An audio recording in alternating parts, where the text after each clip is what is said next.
Investigations and Oversight will come to order. Without objection, the chair is authorized to declare recess in the subcommittee at any time. I'd like to now recognize myself for 5 minutes for opening remarks. And first of all, I'd like to thank you all, my guests, for coming here today on my first chair. It's exciting to have here some delightful experts in our oversight, and it's also an honor to have my ranking member, Sykes, here with me today. I want to lay out our objectives and how we're going to run our committees from here on out. In reference to former Chair Gallagher in a subcommittee I was a part of. We'll start on time, we'll stay on time, and we'll not use acronyms to the best of our abilities because most people don't understand acronyms, even the people that use them I found in the military.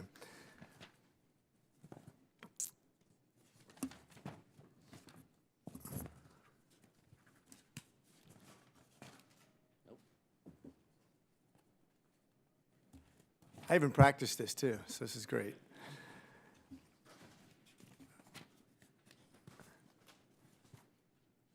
All right. Our country's in a unique position to collect talent from all over the world. I think this is one of our greatest strengths for the last several decades. It's made us this amazing hodgepodge of talent, and it's really accelerated our country in technologies and our ability to lead the rest of the world, to collect ideas from all over the world, and to accelerate that process through our educational system. It has also made us a target. When you look at the people who are immigrating here to do education, we have about 1 million students here every year. A large portion of them are from countries that are our peers and our rivals, and that take that technology back to their countries, and we have to be careful of that or we'll lose our position. In case you haven't been keeping up with our educational system, it's ranked, I think, 40th in the world right now. It's not a good position to be, even when you're in the lead. You can't just steal talent and stay in front of everybody else. And when you're giving your information to other countries willingly, and I think there's something to be gained from collaboration. I think that's a good thing. But you have to be careful. You have to be smart if you're running a business or a country. I think when we have the unique and changing ways, especially in advanced technologies, AI, quantum, and everything else that we're teaching our children in schools now, we have to be very, very quick to put guardrails on that to make sure that we stay in the leading edge of technologies and that we continue to be competitive and actually lead the rest of the world. One of the things I realized that the CCP has done is they refer to our fruits as their honey. They literally say they're coming up and suckling at that nectar, if you will, absorbing that pretty much at cost. They don't have to invest in it. They just get to take it back to their country and benefit from it. That doesn't necessarily benefit the United States, though. When you have foreign companies and professors and other people coming here to pick the flowers in foreign lands to make honey in China, that doesn't bode well for us. And we need to make sure that this is not only a quote, but realize that this is the mantra of the CCP right now. I think we need to continue to slow the leaks, make sure we protect our technologies, and provide opportunities for our homegrown students who will remain in America and be the future of our technologies when we talk about developing our oversight for these technologies. Starting with what is firmly within our control, we should review federal regulations that are seen both as too burdensome and also those that are too lenient. Work with researchers and research institutions to implement new methods to ensure accountability is enhanced and improved as we go forward. And we also need to ensure that grant awards have contractual mechanisms to certify that background checks on staff are done. And one thing that maybe you don't realize, when I was an associate professor at Georgia Tech in Morehouse, we had foreign instructors, we had foreign students. Matter of fact, a large portion of them. There's a financial advantage to that. But I was also used as an investigator or to help investigate from the FBI a foreign national instructor who was then arrested because they were stealing secrets. This is a real thing, and that was a couple decades ago. It hasn't gotten better, it's gotten worse, and we need to be careful. Our nation's premier research institutions have been an all-you-can-eat buffet for other countries right now, and especially our adversaries.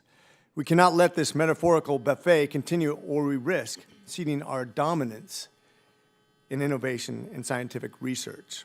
I look forward to the witness's testimony today, informing our committee on the steps we can take to reverse these current vulnerabilities and enlighten us on what we can do better.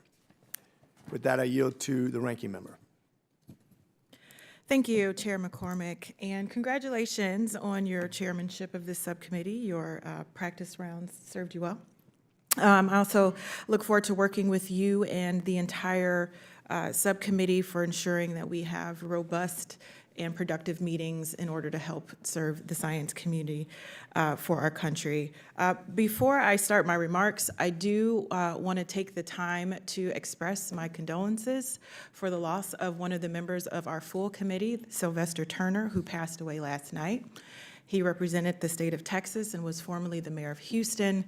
And my husband and I have known him for some time, and I can't even begin to express the sadness that we feel, not only for the city of Houston, for his family, but for this country who has lost a great man, a great patriot, and a great American. So if you have a moment to send up a prayer or thoughts of words of comfort for him and his family and his community, on behalf of the Democrats in this committee, and hopefully I speak for the full committee in expressing my condolences. For years, this committee has led the way in promoting sensible and responsible research security policy. America did not become the world leader in science because we cowered from our adversaries. We became the world leader because we created a welcoming research environment that set the standard of how global science is conducted. And while we are proud of these values, we are also aware that adversarial governments, including the People's Republic of China, often take advantage of our system and exploit its openness. But our response should not be to let our opponents fundamentally change our American scientific culture and in turn make it difficult for our researchers to address our most pressing national challenges. As a proud representative of Ohio's 13th Congressional District in Northeast Ohio, I know what's at stake. Ohio's 13th is home to a tech hub that received $51 million in CHIPS and science investment to leverage Akron's national leadership in polymer science and sustainable polymers. From sustainable tires to cutting-edge polymers, the next generation of rubber and plastic products will happen in my district. This opportunity was not, however, created in a vacuum. It was made possible by fundamental researchers around the world working together on chemistry and engineering. Researchers at the University of Akron worked on these fundamental chemistry problems within a global science community, and we have benefited from international partnerships, and we welcome the best minds from around the world to allow our nation and our expertise to grow. Of course, we recognize that there are valid research security concerns, and this committee has worked in a bipartisan way to address these issues, including through the landmarks CHIPS and Science Act that was passed in a bipartisan way, and we will continue to fight to maintain the CHIPS and the Science Act. I know we heard some contrary conversation yesterday at the address from the president. Among its many actions, CHIPS and Science authorized the National Science Foundation to maintain a research security office that works closely with law enforcement intelligence communities to address many of these concerns from a federal agency perspective. This office, in conjunction with efforts from other SST agencies and the White House Office of Science and Technology Policy, has created research security training modules, created frameworks to assess grant proposals for national security risks, and issued common sense disclosure forms for use across grant-making agencies. Since the committee began looking at this issue in 2018, universities have also stepped up to the plate examining their own research enterprise and identifying ways to make it more secure. MIT, for example, compiled a report in 2022 that investigates how our premier research institutions can promote research security while preserving open scientific research, open intellectual exchange, and the free flow of ideas and people. I look forward to hearing about Dr. Zuber's experience co-chairing the National Academies Roundtable, where academies, industry, law enforcement, and the intelligence community worked to come to a common understanding of research security threats and best practices. It is my hope that this committee continues to be a productive place to hold these very important conversations, particularly as we are witnessing attacks to the very core of our federal research enterprise. Just as we must be clear-eyed about the threat posed by foreign adversaries, I hope my colleagues on both sides of the aisle don't shy away from speaking out when their own government weakens the United States standing on the international stage. If we do not maintain American leadership in science and technology, we will lose what is worth protecting in the first place. And if we don't lead, someone else will follow. I would prefer the United States leads. Thank you very much, Mr. Chair. Thank you to the committee members, to the staff for what I know will be a productive Congress. Thank you to our witnesses for being here. And Mr. Chair, I yield back. Thank you, Ranking Member Sykes. It was a pleasure. And with that, I recognize Chair Babin, and thank you for joining us this morning, sir, for your opening remarks. Thank you, Mr. Chairman. I really appreciate it. And the first thing I want to say is, excuse me, man, I'm sorry.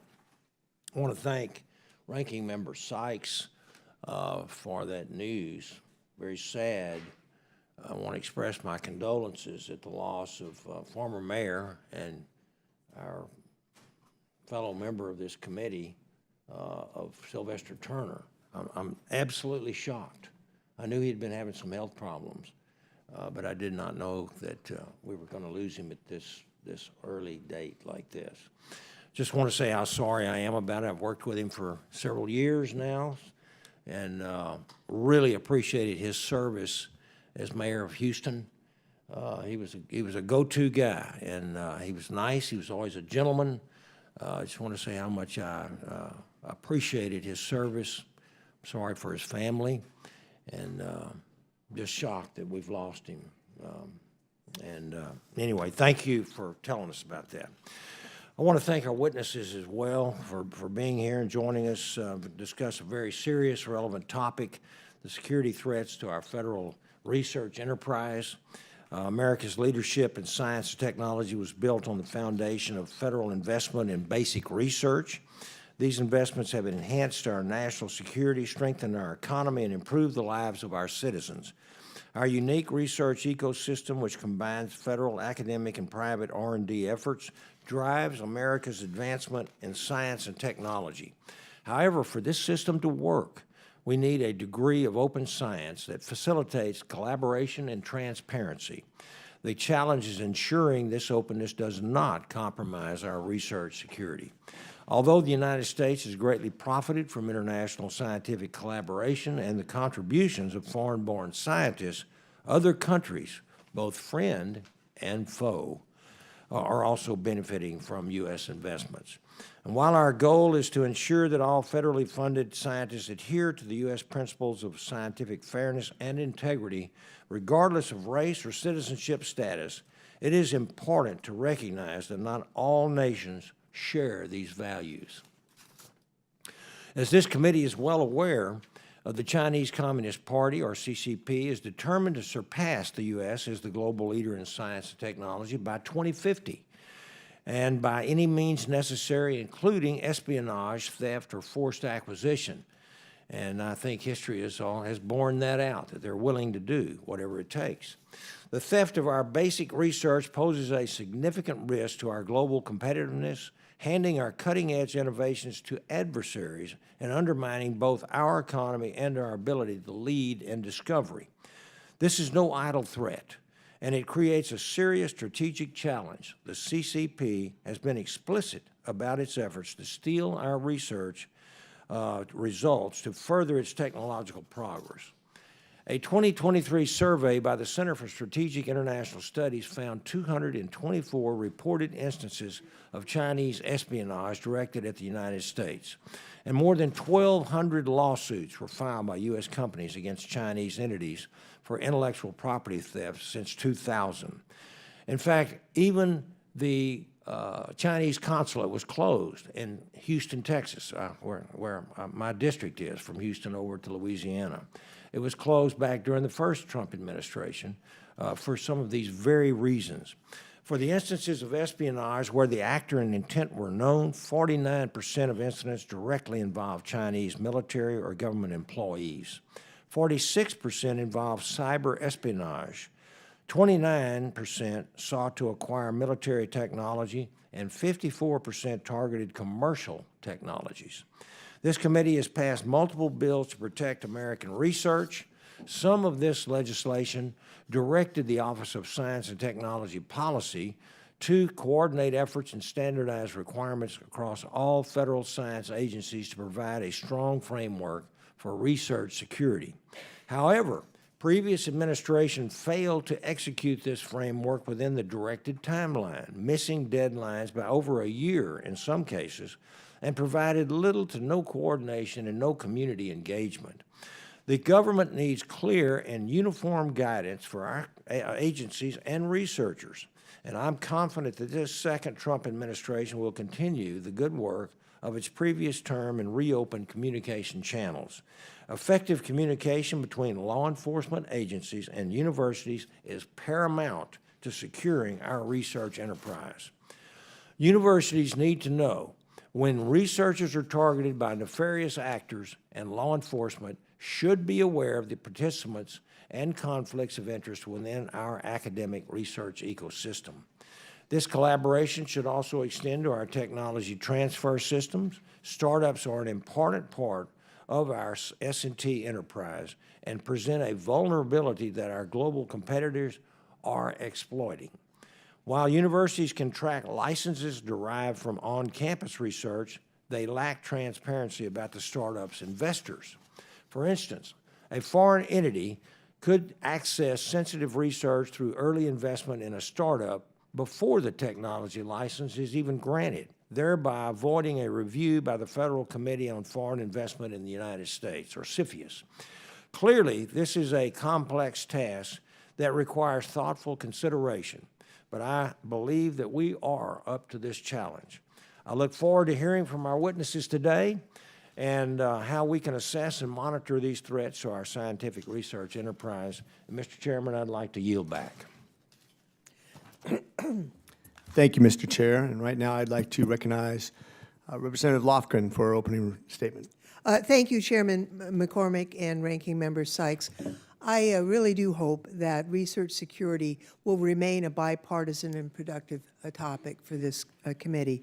We have an impressive legacy of legislation and oversight on research security for years. On both sides of the aisle, we have maintained a deep understanding of and respect for, which the chairman has just mentioned, the spirit of openness that animates fundamental research. Republicans and Democrats alike have taken threats to research security seriously, while understanding that in order to be the world leader in science and discovery, we must welcome international collaboration while guarding against espionage. 1 year ago, we sat in this hearing room and discussed the progress that had been made on research security. Honestly, it's difficult to have that same conversation today without acknowledging how different our scientific enterprise looks. The past 6 weeks have seen a widespread attack on federal science. Science agencies froze their awards at the order of President Trump and Elon Musk, and recipients of these prestigious grants were worried not only about continuing their work, but honestly about paying their bills. They now only have certainty for as long as the temporary restraining orders last. Scientists across the federal government were fired in sweeping terminations of probationary employees. And it's worth noting that, probationary employees are people who received a merit-based promotion and were in a probationary status for the promotion. So we have singled out the most meritorious scientists for termination. And the administration is demanding that more be fired. This will impede agencies' ability to disperse congressionally authorized grant money, among other crucial functions. The rug has really been pulled out from under our federal scientific enterprise, which had been the envy of the world. Now, it will be naive to think that this won't affect our ability to attract and retain talent, both American and foreign-born. This committee has a lot to be proud of when it comes to common sense research legislation. CHIPS and Science bolstered our research security resources, our agency's resources. It catalyzed cross-governmental harmonization of research security policies. More needs to be done. Unfortunately, even the progress that has been made will be undercut due to recent decisions. CHIPS and Science established a research security office within NSF. This office was seriously impacted by the probationary firings and the resignations amidst the hostile environment Elon Musk and Doge has created. Chips and Science also mandated that NSF run the Secure Center to support and empower research institutions to mitigate foreign interference. That center lacks a permanent director, and NSF can't hire one while the hiring freeze is in place. Now, while probationary employees are being hired back this week because of the court decisions, there's no guarantee that the agency will get through the coming firings without again compromising the Research Security Office. NSF is a pretty efficient agency. Only about 5% of its budget is spent on agency operations and awards management.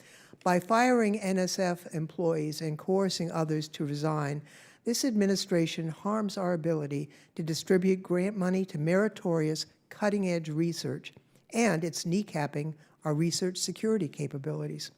We might consider the title of this hearing. The most pressing threat to U.S.-funded research is coming from inside the House. For years now, when we sat for these hearings, Democrats and Republicans celebrated the fact that the United States was the chosen home of world-class talent. We took pride in the fact that nearly 80% of foreign-born STEM PhD recipients chose to remain in the United States. If the destabilization of our research ecosystem continues, we will tarnish our reputation and we will invite brain drain.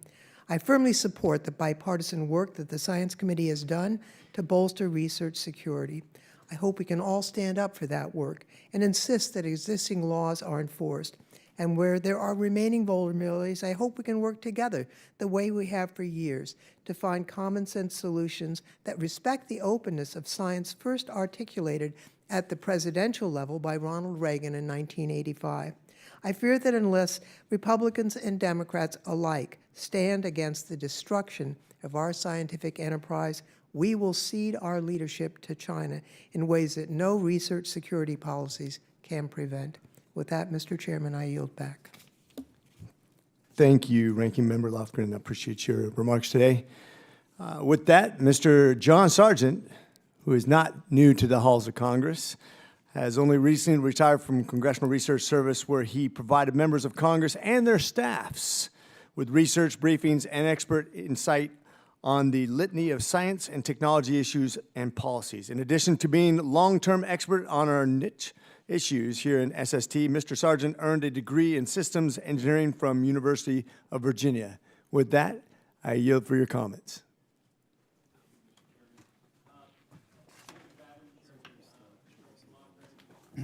Thank you. Chairman McCormick, Ranking Member Sykes, and distinguished members of the subcommittee, thank you for the opportunity to testify today on this issue, which is of vital importance to U.S. national and economic security. Let's get right down to it. China is not our friend. I wish they were, but they're not. China is an ascendant economic and military power that seeks global tech leadership in emerging, enabling, and critical technologies.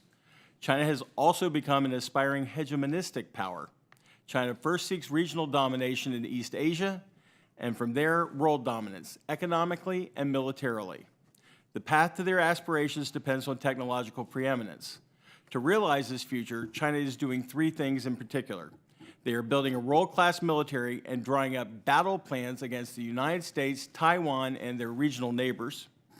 They have adopted a comprehensive whole-of-nation strategy to acquire foreign technology and are making massive investments to develop new technologies indigenously. And they have adopted a civil-military fusion strategy to deploy this technology in both their commercial industries and their military-industrial base. More than ever, the future of national economic and military power will be built on technological leadership. Speaking broadly, we have it and they don't. That makes American companies, laboratories, and universities China's primary targets for the acquisition of leading-edge technology. And China uses a wide range of tools to get it, illegal and legal. Among them, espionage, theft of U.S. intellectual property, forced technology transfers from U.S. companies, talent recruitment programs, and sending students to study STEM in the United States, some acting as spies. The Soviets sought military superiority, the Japanese economic superiority. China seeks both. China is not only a potential military adversary like the Soviet Union during the Cold War, It's an economic juggernaut, second in GDP only to the United States and larger than Japan, Germany, and the United Kingdom combined. And unlike our relationship with the Soviets, we are actively engaged in trade with China, further complicating the relationship and our ability to limit their access to U.S. technology. We have a myriad of academic relationships with China as well, many on the cutting edge of research and development. And we are educating hundreds of thousands of the best and brightest minds from China at American universities, many in our top graduate science and engineering programs. Much has been done over the past 8 years to better protect U.S. universities and their research from nefarious actors. And yet, here we are again, still trying to tamp down the seemingly ceaseless efforts of China and other adversaries to acquire U.S. scientific knowledge. Too often, government efforts have met resistance from the academic community, which in large measure would prefer to go about its business with no restrictions. I believe this attitude is detrimental to U.S. national security. It should be a core patriotic duty of every U.S. university to support, protect, and defend the country that provides them with a home, physical security, civil liberties, and protection of their IP, as well as billions of dollars in research and development funding and billions more for the education of their students. America needs its academic community as a full partner in the protection of our country and its investments in academic research. We need a sea change in the way researchers understand their obligations to the country. They need to bring an attitude toward making this work for America, not just a check-the-block exercise to be met with minimal compliance. We need the academic community to work with the federal government to further develop and strengthen research security protocols, and we need to more fulsomely implement what is already in place. Similarly, we need to better protect private research. For this, we need U.S. industry to step up as well, especially given the growing magnitude of the private sector's investment in R&D and its work on the bleeding edge of dual-use technologies. In addition, we should consider whether new regimes are needed altogether. Perhaps most importantly, with respect to research funding, the U.S. government should start with the rebuttable presumption that science and technology cooperation with China is not in the national interest of the United States. We should be asking first whether any proposed research with China is absolutely indispensable to U.S. national security, the U.S. economy, or U.S. public health and the environment. Second, whether China is the only partner in the world with whom we can do such proposed research. And third, whether the proposed research advances U.S. national security, economic, or public health interests more than it does China's. And every decision we make needs to be informed by the answer to whether our men and women in uniform will face these U.S.-funded technologies on the battlefield. In the immortal words of Thomas Jefferson, eternal vigilance is the price of liberty. Thank you, Mr. Chairman. And thank you for your testimony.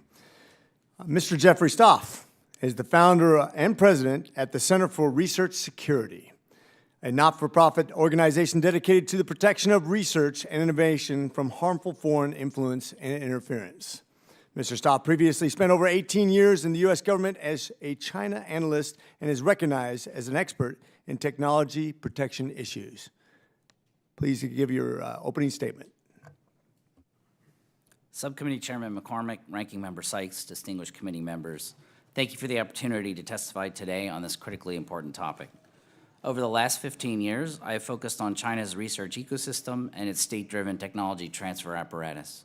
While in government, I worked closely with most federal agencies that fund scientific research, as well as law enforcement and intelligence components.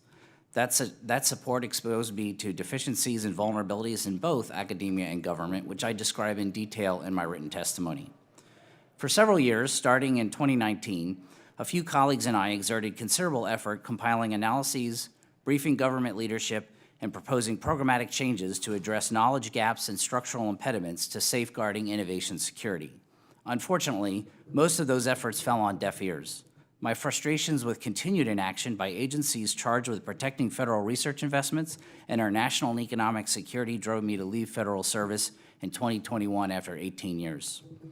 It is past time we have candid and perhaps uncomfortable conversations on how China's largely unfettered access to our research ecosystem undermines our national and economic security, and that China exploits and corrupts our research, often through the willing participation of U.S. institutions. And because universities are primarily run like businesses, in that bringing in revenue is their primary objective, the financial incentives of universities often run counter to U.S. national and economic security interests. Academia continues to demonstrate a systemic disregard for national security considerations and an indifference to or a lack of awareness of ethical risks when collaborating with China. These issues persist in part because of a lack of regulatory oversight regarding fundamental research, which worked fine through the Cold War but now fails to address geostrategic realities. Even where there are rules in place, in terms of federal grant contract conditions, the evidence suggests continued and widespread noncompliance by academia. Currently, only NASA and the Department of Defense have certain research funding restrictions concerning collaborations with China. No other activities or sources of funding are prescribed. Researchers and institutions are free to partner, collaborate, establish cooperative programs, etc., with any PRC entity of their choosing. Academia has claimed that they now understand the risks much better and have a good handle on security concerns. Empirical studies I've produced and data I compiled in my written testimony prove otherwise, such as low estimates of over 27,000 articles published in just the past 5 years involving collaborations between U.S. institutions and PLA entities, PRC defense weapons design and production facilities, state-owned defense enterprises, and key defense research universities. Additionally, neither academia nor the U.S. government has taken any observable policy measures to mitigate PRC practices that undermine research integrity issues. In addition to academia's disclosure failures to the Department of Education on foreign sources of funding as required by law, non-disclosures on federal grants of current and pending support, often coming from China, persist. Many of those grants could have gone to other universities that didn't have this PRC support. For the universities acting in good faith, losing out on these grants can result in smaller budgets and fewer resources to hire PhD students, attract top talent, etc., which in turn makes them less competitive on future grant proposals. This also translates to fewer opportunities for our children in the U.S. and an erosion of STEM talent pipelines. Compounding these issues are structural problems in the government to identify and mitigate threats from China and monitor and enforce academia's noncompliance. These include each agency has its own research security and due diligence process. A lack of interagency data sharing results in duplicative risk assessments when done at all, and inconsistent standards for assessing risks across federal agencies. The U.S. government also has few resources or processes in place to monitor for national security risks post-award of a grant or contract. And further handicapping these efforts is a dearth of subject matter expertise within both the intelligence and law enforcement communities.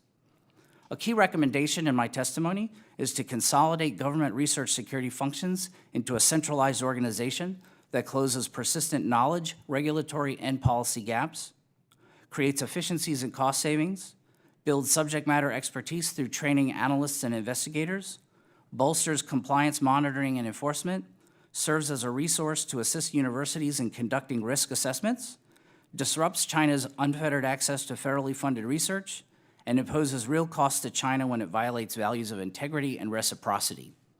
Thank you, and I look forward to your questions. Thank you for your testimony. And now, Dr. Maria Zuber is a professor of geophysics and presidential advisor for science and technology policy at Massachusetts Institute of Technology. And from here on, we can actually use MIT as an acronym since I've just explained it. Most people have never heard of it.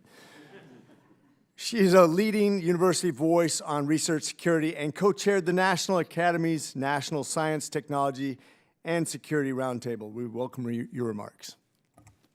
Great. Chairman McCormick, Ranking Member Sykes, and members of the subcommittee, thank you for inviting me to testify today. Striking the right balance on how the U.S. research enterprise should interact with China is critical to U.S. national security and competitiveness. Getting that balance right is not easy or obvious. We know that China is an economic, geopolitical, and military rival, and that China has sought to advance through illicit means. Even now, when China has considerable strengths of its own, it tries to take undue advantage of U.S. research efforts.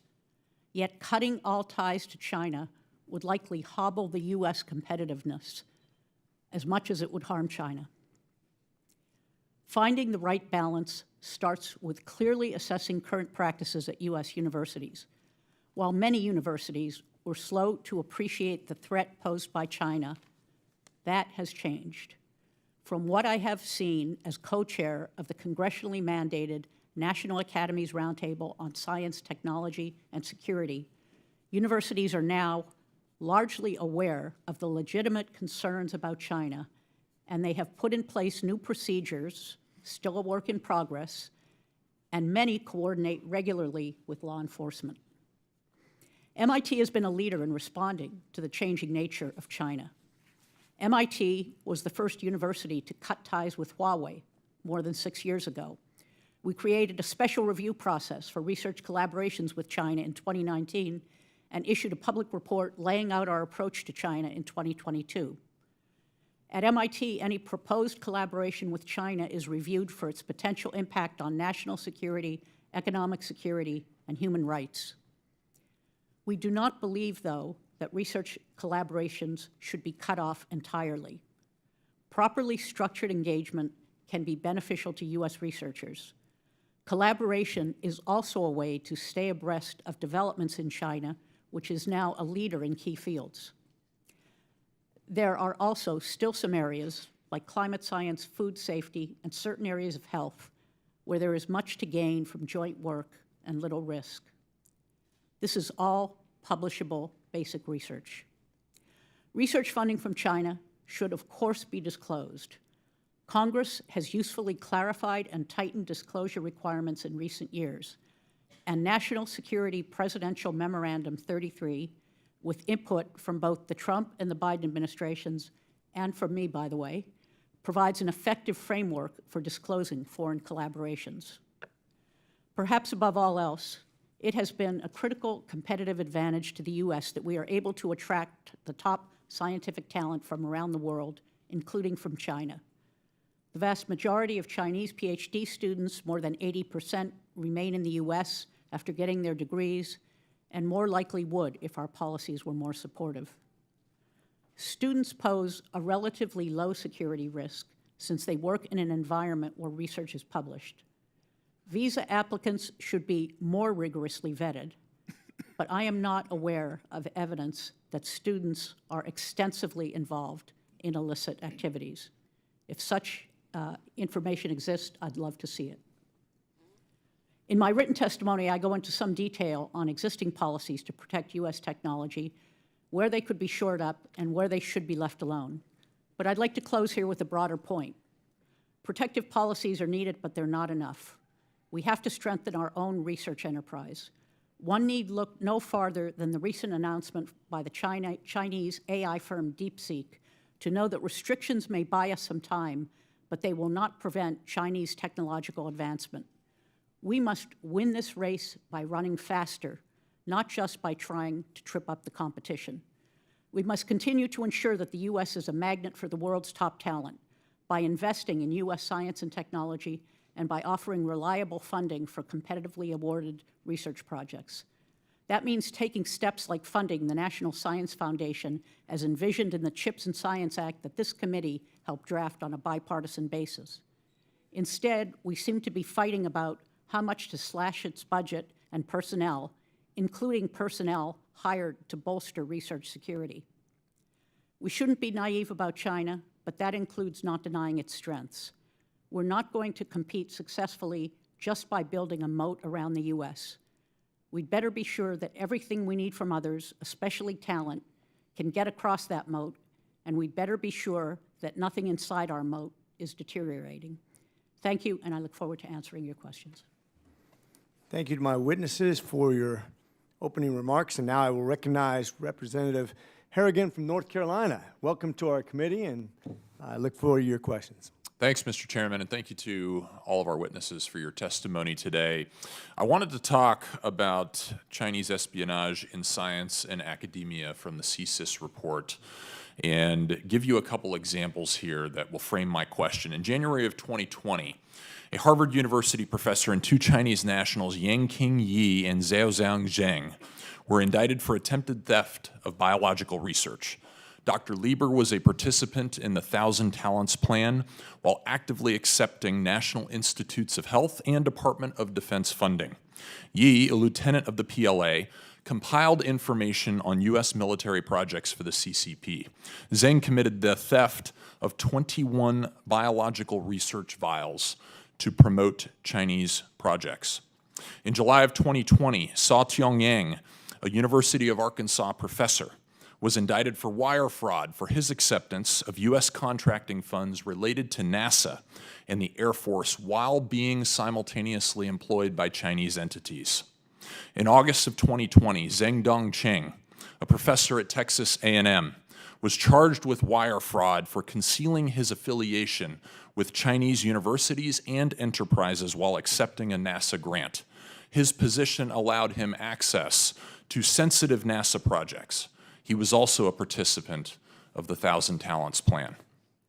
I have only 5 minutes, so I cannot read the other countless examples of CCP infiltration into our national research apparatus. But my team compiled 58 different instances of various forms of research espionage that has occurred just in the last 6 years.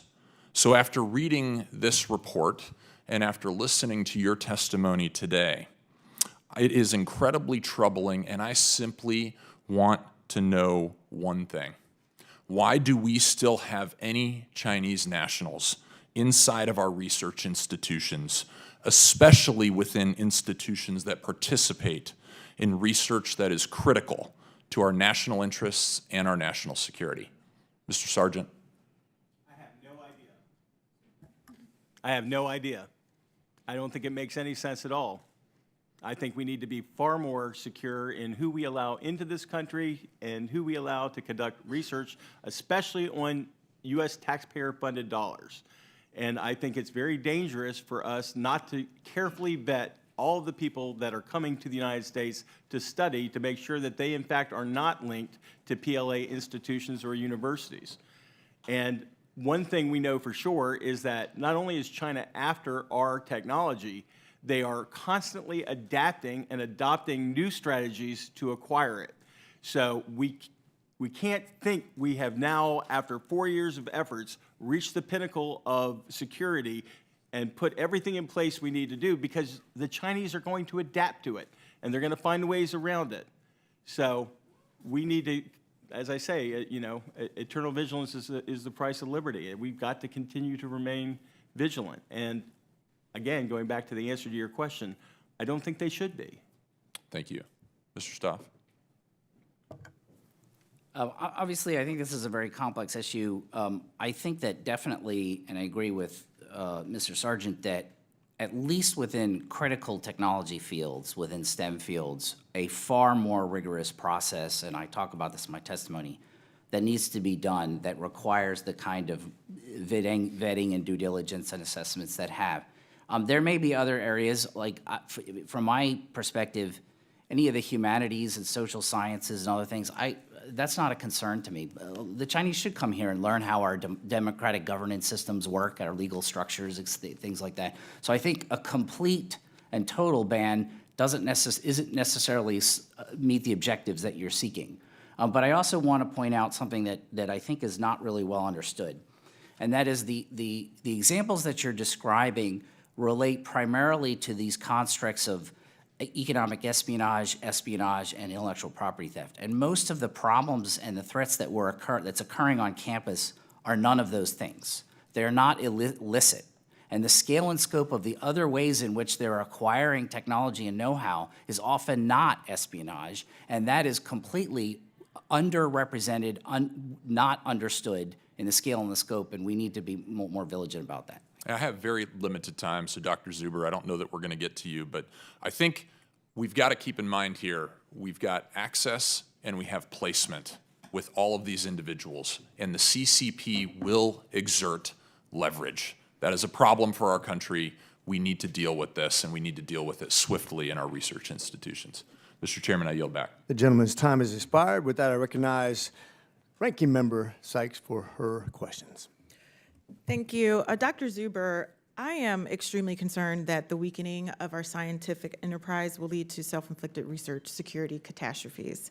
On Friday, CNN reported that the Naval Criminal Investigative Service has determined that China and Russia are attempting to recruit federal employees who have been laid off. Scientists are specifically being targeted by Chinese institutions, as seen in advertisements to recruit researchers in institutes in China. I ask unanimous consent to enter the article and the advertisement into the record. No objections? Thank you, Mr. Chair. And as the Trump administration casts off scientists and destabilize research in the name of efficiency, our adversaries celebrate and look to fill that vacuum. Dr. Zuber, can you please describe the relationship between funding our research enterprise and bolstering research security? Okay. Thank you for that question. Absolutely, I mean, the fundamental basis of my testimony was that we absolutely need compliance. We absolutely need to keep critical and sensitive research secure. Agree with that. But we're not going to get there if we don't invest. Okay, so last week, also in the first round of funding cuts, the NSF Secure Center, which was noted in the member statements, had 5 out of their 9 employees laid off in the probationary. They may get 1 back, okay? So in a very area that we all consider high priority, they're laying off people. So, I mean, count me at the front of the line that the federal bureaucracy could be more efficient and ought to be more efficient. But it ought to be done thoughtfully and strategically, and we ought to be thinking about what functions the federal government really ought to be executing and what functions should be done by others. And then we ought to identify the jobs and the employee talent that is needed to fill those roles. Thank you, Dr. Zuber, and thank you for highlighting that in your testimony. And I do want to ask you all a question, and if you can answer it in maybe 15 words or less. Yesterday, during the joint address to Congress, President Trump said, quote, "You should get rid of the CHIPS Act." Your response to that in 15 words or less.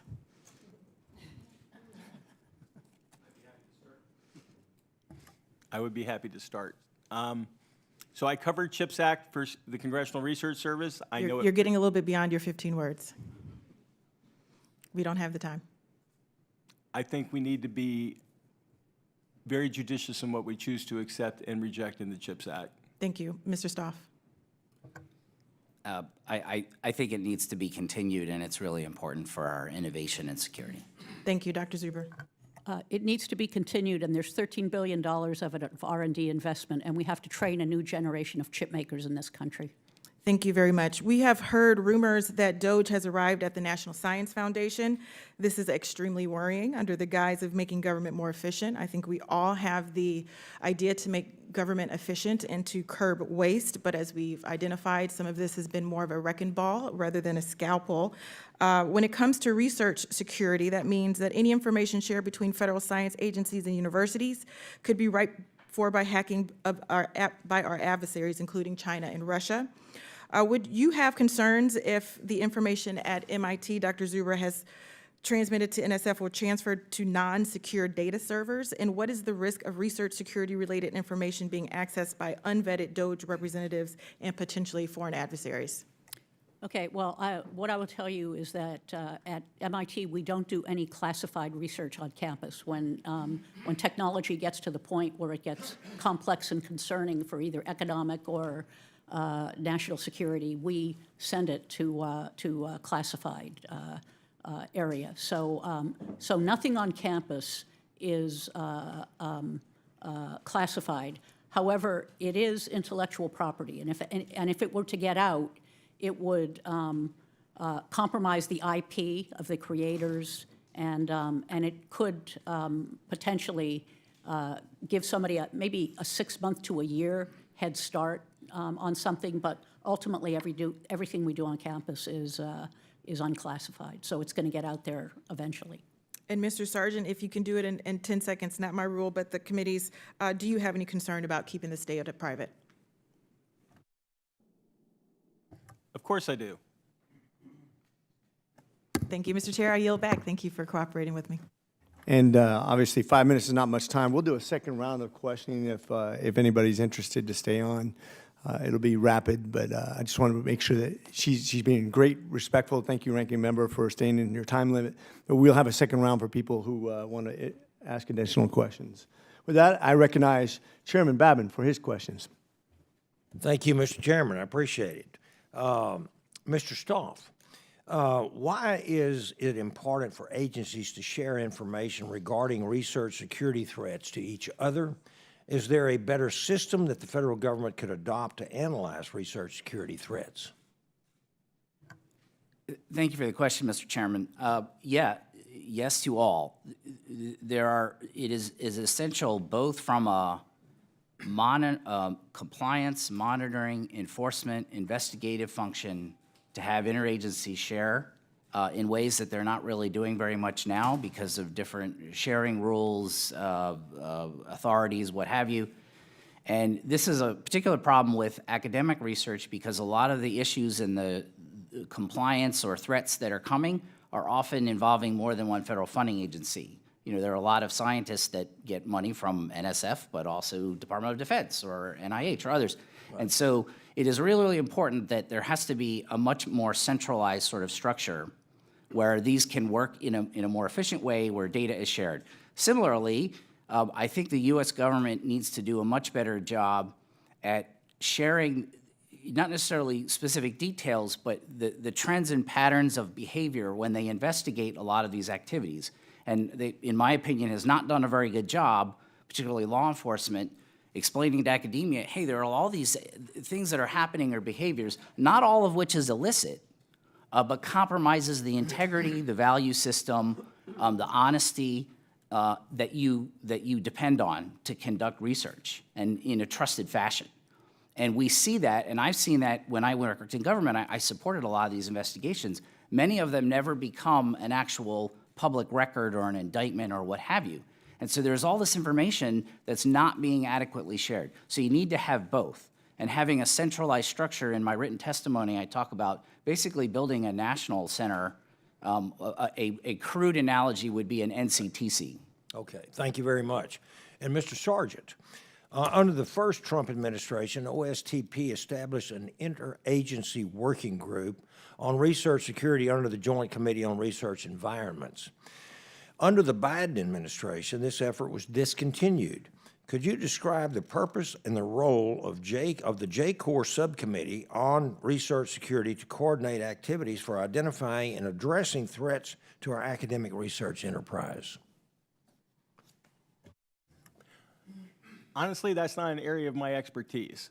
However, I will just say that having had extensive experience with the National Science and Technology Council, of which J-Corps is a part of, that the purpose of these interagency activities is the sharing of information, the coordination of best practices. So I imagine that's what they were doing in the context of our research security. Right, okay, thank you. And then finally, Dr. Zuber, what resources are available to universities for assessment, identification, and analysis of research security threats? And how are these tools informing and promoting information sharing of risks among universities? Okay, there's senior research officers of the research universities coordinate information. The presidents coordinate information. The NSF Secure Center, DARPA has put out guidance, and the NIH had put out guidance, and the DOE had put out guidance. But in many cases, it's vague. And National Security Presidential Memorandum 33 was meant to standardize a lot of the reporting across, and the implementation, which is underway but still not finally there. So if it were done properly, that would theoretically take care of all of the compliance that is, the lack of compliance that's accidental, okay, where people thought they reported something, but they reported it there, not here. Okay, it would not take care of somebody who truly wants to do something wrong, okay? And those are actually difficult to root out. But we're still, despite 2 presidential administrations that have gone over NSPM 33, the guidance is still sufficiently vague that universities are supposed to put a research integrity plan in place, but they don't tell us what the plan should constitute and how a university can certify that it's actually meeting those criteria that it has. Thank you. I see the others nodding their heads. Would you like to add into that as well? No, I strongly agree with Dr. Zuber that a lack of clarity, a lack of guidance, a lack of granular sort of level. What is it that we need to do? What are the tools, infrastructures that need to be in place? The Secure Center may be able to start addressing those issues, but this has been going on, as Dr. Zuber said, for multiple administrations, and there's still a lot of work that needs to be done, and I don't think we have the time to kind of do this as slow rolling as we have. And I'm out of time, Mr. Chairman. I'm sorry, so I yield back. Unless you'll, Thank you, Mr. Chair. We will have a second round for anybody who wants to participate. I just want to keep this on track, if you don't mind, sir. With that,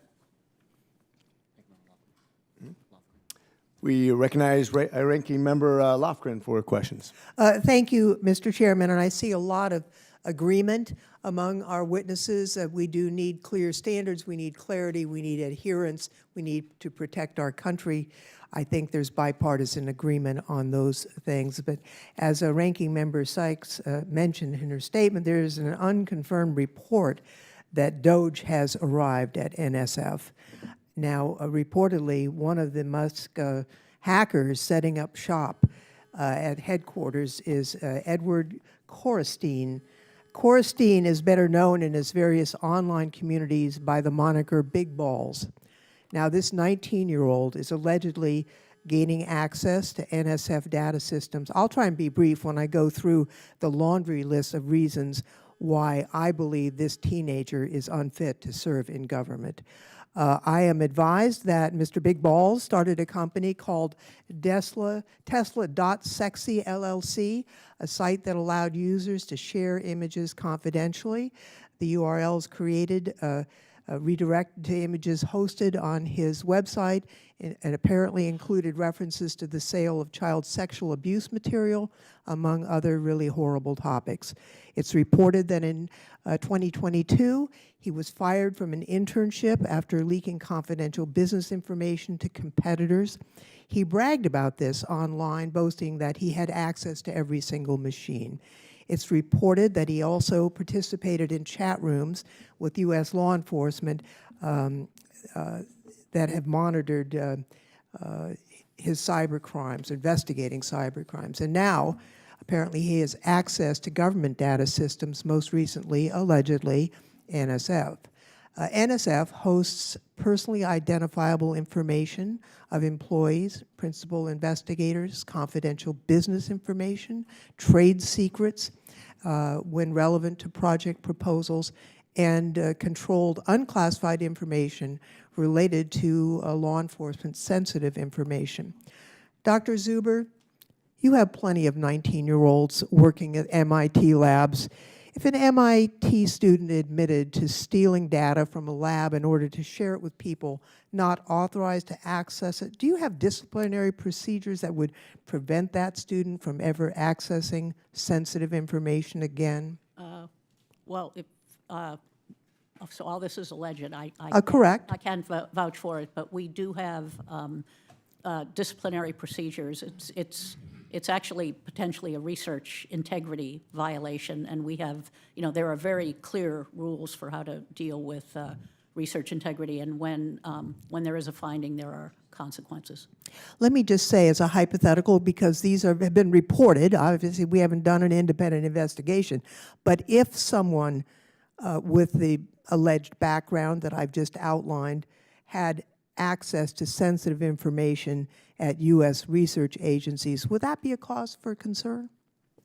Well, even if there were no research involved, if there was access to personally identifiable information of, any member of our community or any community, that would clearly be a great concern. Mr. Sargent, you're an expert on our science and technology enterprise, and you feel strongly that certain information must be stringently protected, and I agree with you. What do you think about allowing an individual access to our science agencies' controlled unclassified information if that individual had a history of sharing confidential business information with competitors, or if that person had been known to host images with titles alluding to child sexual abuse, or if that person participated in forums monitored by law enforcement during cybercrimes investigations. If that were the background, would that cause concern? Absolutely.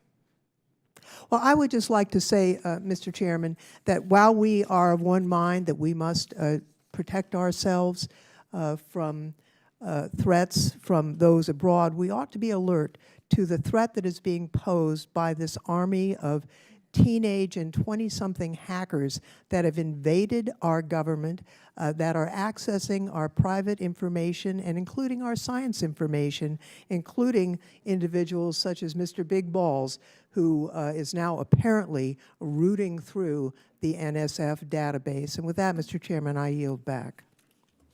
Thank you, Ranking Member. Just to clarify, as chair, just to make sure we're all on the same page, my committee staff has just been officially told that no one from DOJ has entered the NSF. That's official. 84 of 86 probationary employees at NSF have been reinstated. No grants at the National Science Foundation have been canceled. There is no funding freeze. All those things are now official. Since January 20th, nearly 500 awards have gone out and more than 200 panels have taken place. I just want to make sure that we're clarifying the details since we're getting real-time information. Just don't want to confuse or confound any real information. And I'm not trying to make this partisan. I just want to make sure it's factual. Thank you. With that, I recognize myself for 5 minutes of questions. Mr. Sargent, this is somewhat of a rhetorical question, but are American graduate students any less intelligent or qualified than Chinese graduate students? I always forget that. Mr. Chairman, I love rhetorical questions. It's a yes or no question, sir. American students are as capable as Chinese students, or more so. Of course. And I wouldn't want to be the person who said they weren't. But then why do you think that certain universities insist on hiring Chinese graduate students when there are plenty of American students available? And literally up to 50% of all graduate students hired are from foreign areas that go back to foreign areas. Why do we keep doing that? Well, a good question. Part of it is momentum.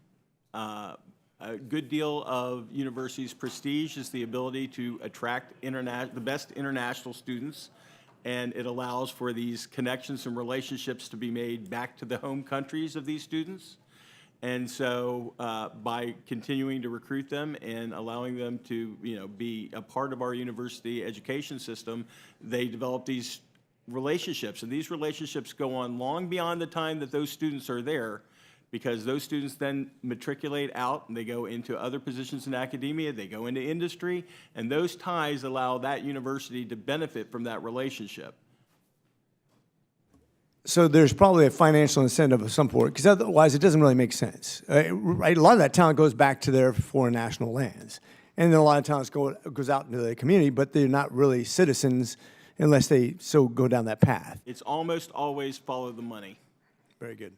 Putting research security aside, what is the long-term impact of U.S. students if universities continue to fill graduate posts with foreign nationals? In other words, we're not filling it with Americans. What is the long-term impact? Well, it's been self-fulfilling. If you continue to bring foreign students in because they're the best, those spots are not available for excellent U.S. students to go and become PhDs and themselves become principal investigators. And so then you find yourself in the position of not having Americans to fill these positions.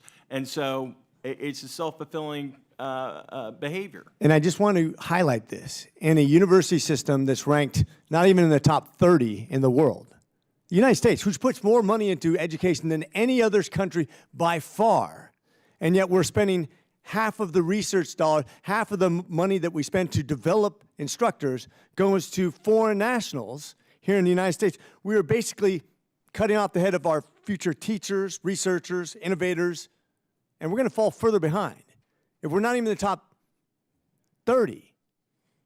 and we're falling further behind. Why would we train other countries to subvert our education system? I don't understand. Dr. Zuber, one of the things I noticed is that we have a lot of money from endowments.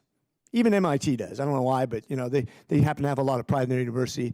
Do you think that that's what they intend when we give U.S. dollars? Taxpayers say, hey, you know what? I'm going to give you a lot of money to develop.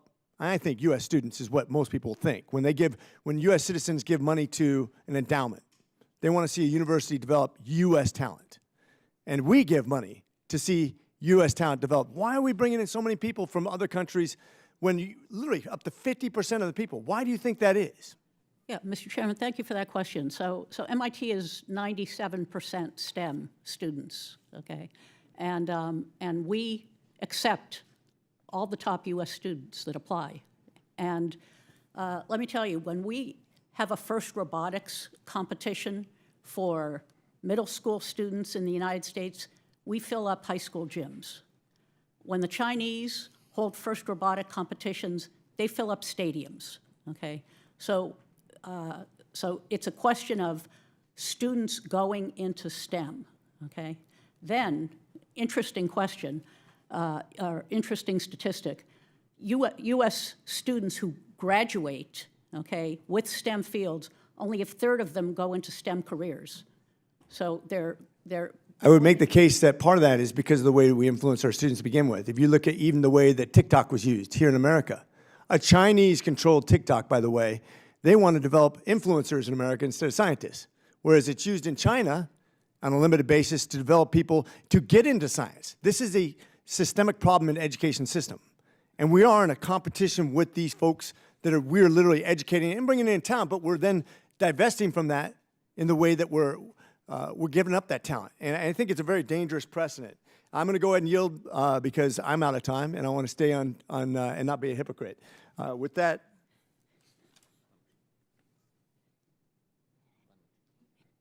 Ms. Bonamici out of Oregon. Bonamici, sorry, out of Oregon, my hometown, is recognized. Thank you, Mr. Chairman. I know you have some Oregon connections. And thank you to the ranking member. Thank you to the witnesses for your expertise in being here today. I want to join the ranking member Sykes in sending deepest condolences to the family of Representative Turner. He will be missed. So this hearing, Mr. Chairman, you talked about, I didn't have a chance to fact check your numbers and facts about the NSF, but I do know that they have laid off many people. Even though they may be trying to bring some of them back, they're still facing significant budget cuts, as are most agencies, and the disruption and chaos has been really concerning. This hearing is titled Assessing the Threat to U.S.-Funded Research, and it is indeed an important topic. But threats to American research and research security do not only come from foreign actors, they also come from the reckless actions of this administration that are destabilizing our scientific enterprise and purging federal scientists at NOAA, at NSF, at NIST, at DOE. And Ranking Member Sykes mentioned that intelligence is already showing that China and Russia are eager to exploit that by trying to recruit some of our scientists, particularly scientists with national security experience. And I want to note as well, and to follow up to Ranking Member Lofgren's comments that about DOGE, the Trump administration sent via an unsecure email server the names of CIA employees, which is incredibly dangerous. You might have seen that they seem to be pretty good at hacking in, but not in protecting databases. And I'm sure everyone saw the takeover of the screens at HUD. They couldn't even figure out how to get the images off the screen. They had to go unplug the television. So, I mean, my point is, what are these people doing that is creating a lot of instability and security and uncertainty about the safety of our data and research? So instead of strengthening our defenses, the administration seems to be gutting key research agencies, as I mentioned, and purging experienced scientists, sending a chilling message to researchers that their work might be under constant suspicion. The so-called China initiative that was implemented during the first Trump administration as an example of mismanagement and certainly some racial profiling. It disproportionately targeted scientists of Chinese descent, drove talent away, and ultimately did more harm than good. The Brennan Center for Justice rightly called it a failure, warning against reviving such misguided efforts. And meanwhile, as our institutions are struggling with frozen grants and reduced indirect cost support and uncertainty about whether international collaboration will be discouraged or even criminalized, other nations, especially China, as I mentioned, have seized on the opportunity. So the U.S. cannot afford to keep making these mistakes. Our science enterprise thrives on openness, collaboration, and stability, not on paranoia and politically driven purges. So we need a serious evidence-based discussion. We all take this seriously. I want to ask you, Dr. Zuber, because I know you've been at MIT for a while, and we think back to the China initiative from the first Trump administration. Assuming that there's going to be something similar, what would you change and what would you keep the same? Well, I think actually Mr. Stoff touched on it. I think both in his remarks and in more detail in his testimony.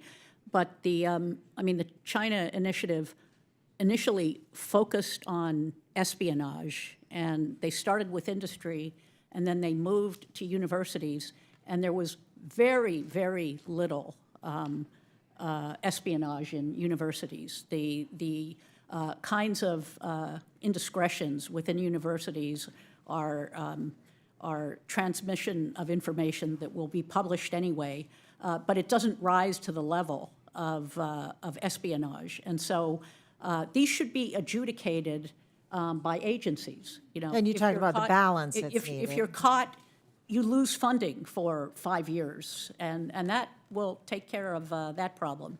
And in fact, there was a report by the Jasons that put out, that said this sort of thing should be treated as a research integrity violation. Thank you. And in my remaining half a minute, Mr. Stoff, you advocated basically for cutting ties with Chinese researchers, but would shutting out top-tier talent like in AI or quantum computing limit our potential? Well, I don't necessarily agree that we completely cut everything off, but we're not even cutting off, we're not even restricting the most high-risk collaborations or people. We're still letting them in. We're still collaborating with defense and weapons programs and state-owned enterprises in China. So can we start with that? And I would say we need to start restricting that, and then we can be more nuanced. I appreciate that. My time has expired. I yield back. Thank you, Mr. Chairman. Thank you. And with that, we recognize Representative Bidge from Alaska. Thank you, Chairman. First question for Mr. Stoff. China has labeled itself a near-Arctic state and has invested in Arctic research collaborations with U.S. institutions. Have Chinese-linked researchers or institutions attempted to establish partnerships with Alaska-based Arctic research programs? Thank you for the question. Unfortunately, I have no knowledge or expertise in the area with regards to Alaska, but I can quickly say that China has aggressively done this with other polar nations like Norway, for example, where their largest state-owned defense conglomerate that builds radar systems and communication systems for the PLA established ground stations for Norway under the guise of scientific purposes. And this is happening, I believe, elsewhere. I don't know if it's happening in Alaska, but they have a practice of doing this, and it's a big problem because they're actually developing more advanced radar systems as a result. Thank you. And given that Arctic focus, are you aware of any efforts that the Chinese have made with respect to Greenland as well? No, not personally. I haven't looked into it, but I would be surprised if they were not pursuing those regions because of their strategic import that they represent. Let me ask you this. Given that Alaska hosts key U.S. Coast Guard operations and Arctic maritime research, are you aware of any instances in which foreign adversaries have attempted to infiltrate federally funded programs tied to maritime security? Yes, that's actually fairly extensive, but we don't have a good handle on it. We do know that a number of civilian PRC defense institutions that are heavily involved in PLA, Navy, submarine, underwater warfare, underwater weaponry systems, communications, et cetera, collaborate extensively, almost without any sort of restriction with most U.S. universities, some of which even involve Department of Defense funding. Because it's in a fundamental research area, as I mentioned earlier, there's really no regulatory oversight over it. Do you believe that the Coast Guard should be given additional resources to protect research collaborations involving Arctic defense infrastructure? Possibly, but I do think a better approach is what I mentioned in my testimony, is if you have a centralized government entity that kind of does this for all federal agencies, it would be far more efficient and effective. Thank you. And additional question for Mr. Sargent. Do you believe that that Congress should require enhanced security screening for federally funded researchers in critical areas such as Arctic security, Arctic energy, or climate studies? For U.S. researchers? Yes. Or any additional researchers that may be coming from a place outside the United States but are working with U.S. researchers? Yes, absolutely. I think any area that has potential national security implications, we need to make sure that the people who are working on them don't have any ties that make them question their loyalty to the United States. So you don't believe the current screening practices are sufficient in order to address the security concerns that we have? I can't speak to the adequacy of the current security screenings. Okay, thank you. Do you know whether, again, to Mr. Sargent, do you know whether federal agencies have conducted comprehensive research security audits of institutions in the Arctic which engage in Arctic science, climate research, or strategic defense studies? Do you know if that's happening? I don't know anything of that nature, no. Okay. Thank you. With that, I yield back. And now Representative Rivas from California is recognized for 5 minutes. Thank you, Chairman McCormick and Ranking Member Sykes. First, I join my colleagues in expressing condolences to the family of my fellow freshman colleague, Sylvester Turner. He will be missed by all of us. I'd like to start by taking a moment of personal privilege and thank Dr. Zuber for appearing before the subcommittee today. As an MIT alum myself, it gives me great pride to see an MIT professor discussing the importance and the challenges facing the scientific community and the research ecosystem. Over the last 7 weeks, we have seen a complete disruption and attack to one of America's pillars for the future, our scientific and academic community. Our research ecosystem depends on a steady stream of educated experts. As co-chair of the bipartisan STEM Education Caucus, I take great pride in America's leadership to produce the next generation of researchers and scientists of the future. The future will only come from early and continued STEM investments in every zip code in America. I have spent most of my career engaging and preparing students, American students, to get into STEM fields. It's our responsibility to provide the current and future workforce with the tools to innovate and create technological solutions and emerging and essential technologies and industries like AI, healthcare, and the environment. However, a major threat to U.S.-funded research is this administration's reckless actions that include layoffs of about 800 employees at NOAA, up to 2,000 employees at the Department of Energy, and more than 150 employees at the National Science Foundation. Despite those dizzying acts against our nation's science core, one of the most worrying cuts has been the NIH policy capping indirect cost at 15%. I worry about the capacity of smaller institutions to keep up, and that concern has only grown in recent weeks as I hear from constituents and organizations serving my district. Indirect costs are expenditures that aren't tied directly to research staffing or supplies, but they nonetheless support infrastructure and activities that are vital to the function of research institutions. The reality is that this is a drastic reduction in reimbursement that will result in more than $800 million in cuts for my home state of California. This will devastate the development of life-saving research, inhibit patient access to groundbreaking treatments and clinical trials, and will cede American dominance in biomedical research to our foreign competitors like China, Russia, and Iran for years to come. Dr. Zuber, I've joined my colleagues in 2 letters to the acting NIH director expressing my deep concerns on these NIH cuts and how they will impact my state and district. Can you elaborate on how these cuts will impact research universities' ability to compete and how you anticipate smaller institutions will be impacted? Okay, thank you very much. A lot of thoughts there, and thank you for raising the indirect cost, because people don't understand indirect costs, okay? It's whether a cost is a direct cost or an indirect cost, that's determined by uniform guidance. Both are the costs of doing research. You could put it in one column or you could put it in the other column, but that's what it costs, okay? If we don't get the indirect cost reimbursement, the larger schools that have endowments have to use their endowments to cover that. And at MIT, we already, I won't say subsidize, I will say co-invest in research 100%, okay? So our research volume, we put in an equal amount from our endowment to kind of double the impact from the federal and other funding that we receive.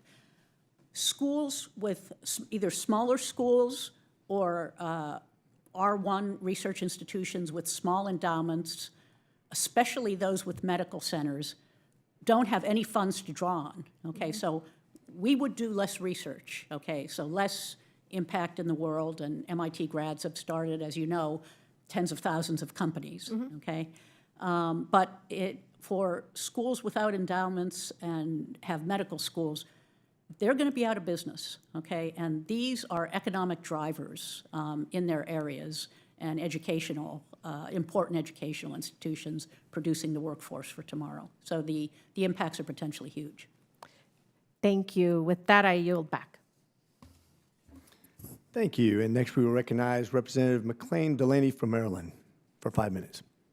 So I thank the panelists and our ranking members for convening this important hearing. You hear me? Hi. So, hello. I thank the panelists and our ranking members for convening this important hearing, striking the right balance between cyber and research vis-a-vis China and Russia with respect to our research universities. And I really appreciated Dr. Zuber's comments, how there are legitimate concerns with respect to China and research, but how we cannot, throw the, baby out with the bathwater, and we really need to not cut off entirely and really preserve some of this for U.S. competitiveness.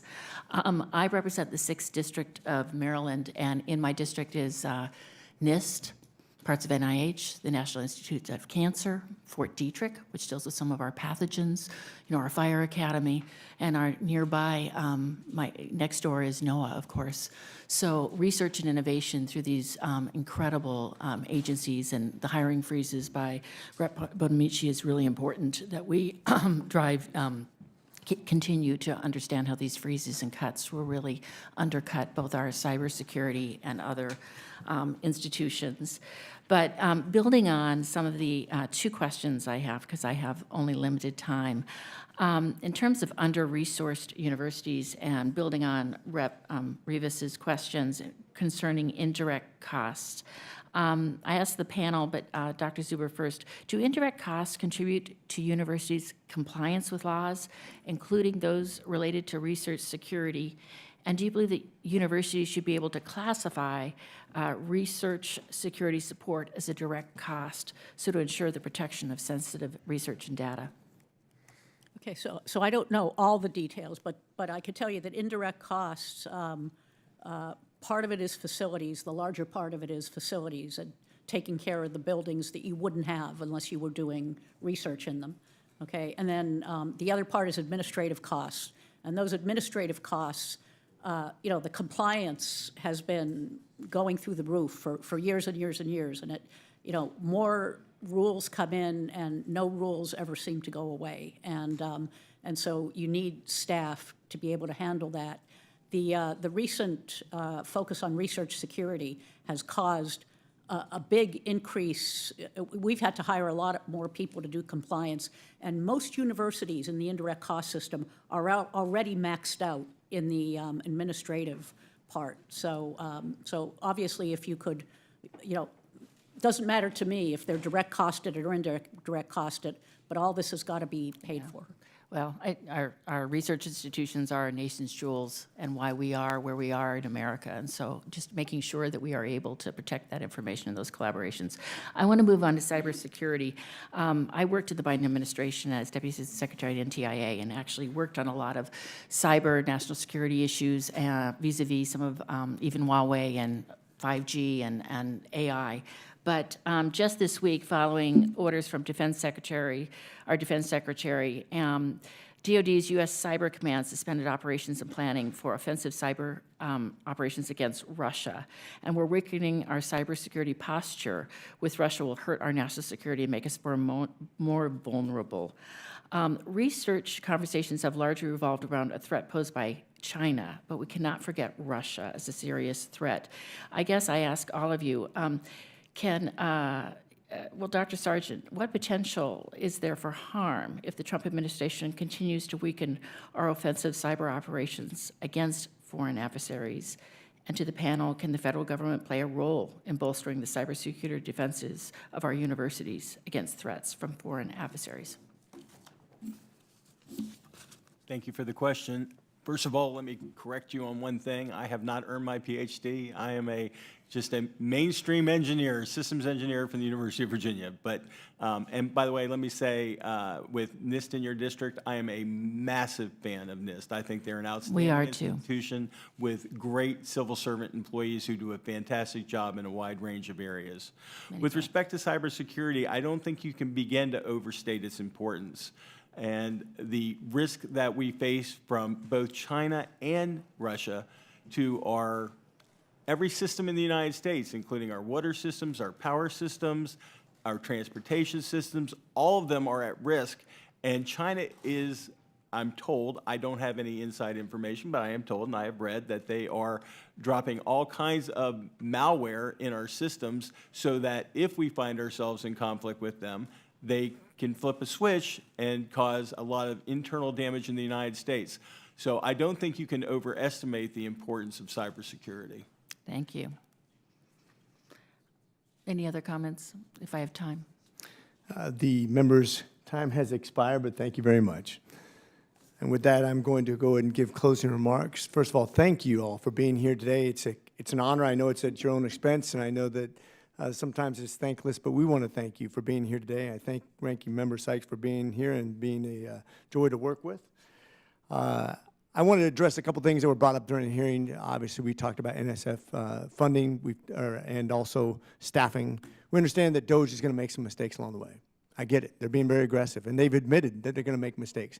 I want to address the issue of age. Some people say age is a concern for DOGE. Those members who are, or those people who are actually doing the hard work and labor, realizing that Einstein, I believe, was, 26 years old when he published the theory of relativity, that you have Zuckerberg invented Facebook at the age of 19, that we have 17, 18, 19-year-olds in school right now coming up with brilliant theories on the next evolution of science, that my great-uncle was, I think, about 26 years old when he was a division commander as a B-17 pilot and was shot down in the greatest air war of all time and became one of the senior officers in Stalag 3.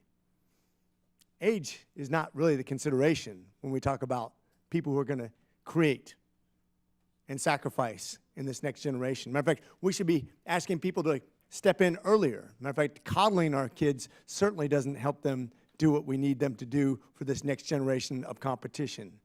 And I think the only numbers that we talk about, it's not about age, but it's about the numbers we need to save, because our government is far too invested in waste, fraud, and abuse. And we have $36 trillion deficit right now. The interest payments alone on the debt that we have incurred exceed not only the military investment we do per year, but also the research we do. If we don't do something to trim the waste, we won't have the amount of money we need to invest in the future generations of America. Now, I think this hearing is really all about protecting our investments. The money we spend on education to develop the next generation of science and technologies. When you talk about the most transformational technologies that this generation's ever seen, in AI and quantum and other technologies that are going to literally change the face of the way that we employ, the way we explore, the way we create jobs, and how we fight the next war. We're on the front line. You are on the front line. And we need to make sure that our peers aren't getting advantages from our hard work and our investments. And I think that's what this entire committee hearing has been about. And I hope we continue this dialogue, because if we're not careful about what we do, it will result in some catastrophic results. God bless you. Thank you for being here. Thank you for participating. And with that, we are adjourned.